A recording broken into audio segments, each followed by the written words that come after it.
आगे आप जाके देखेंगे अंसारियों की कब्रें हैं, वो 1800 या 1726 की कब्रें हैं। 1726 को 300 साल गुजर गए। इससे पुरानी कब्रें, कोई गवर्नर की कब्र है, कोई किसी वजीर की कब्र है, लेकिन यहाँ पर कोई पुरसाने हाल ही नहीं उसका।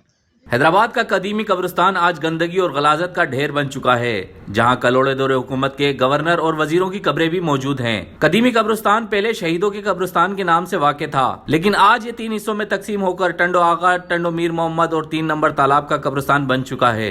100 एकड़ पर मुहित ये कब्रिस्तान कब्जों की लपेट में आने के बाद तकरीबन 40 एकड़ का रह गया है।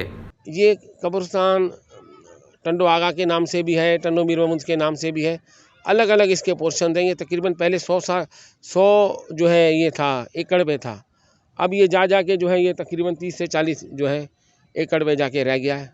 बहुत सारे जितने भी हैदराबाद के जितने भी कब्रिस्तान थे तकरीबन कब्जे की शक्ल में जो है वो लोग नज़र आ रहे हैं, लेकिन कब्रिस्तान नहीं है। मतलब ये भी लोग यही चाह रहे हैं कि कब्रिस्तान जो है ये किसी तरह कब्जे में हो जाए। सदियों साल पुराने कब्रिस्तान में कचरे के ढेर और गंदे पानी की वजह से हजारों कब्रें अपना नामो निशान खो चुकी हैं। शहरियों का कहना है कि ये वो कब्रिस्तान है जहां गोरकन मौजूद नहीं, ताहम लोग अपनी मदद आप के तहत कब्रें खोद कर अपने प्यारों को दफन कर जाते हैं। ये कदीमी कब्रिस्तान है, इसमें जो है मिट्टी का जो है कि गिराएं, इसको नए सिरे से आबाद करें।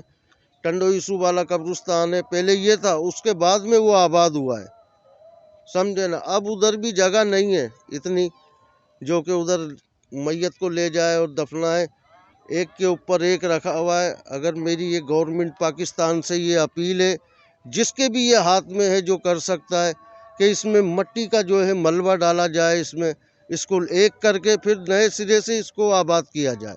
हैदराबाद के कब्रिस्तान अदम तवज्जही के बाइस शहर का सबसे बड़ा मसला बनते जा रहे हैं, जहां हुकूमत और इंतजामिया के कोई इकदामात नजर नहीं आते। कब्रिस्तान में मौजूद गंदगी और गलाजत इस बात का सबूत है कि इंसान ही इंसानियत की तजलील का सबसे बड़ा जिम्मेदार है। रेहान गनी, पासबान न्यूज, हैदराबाद।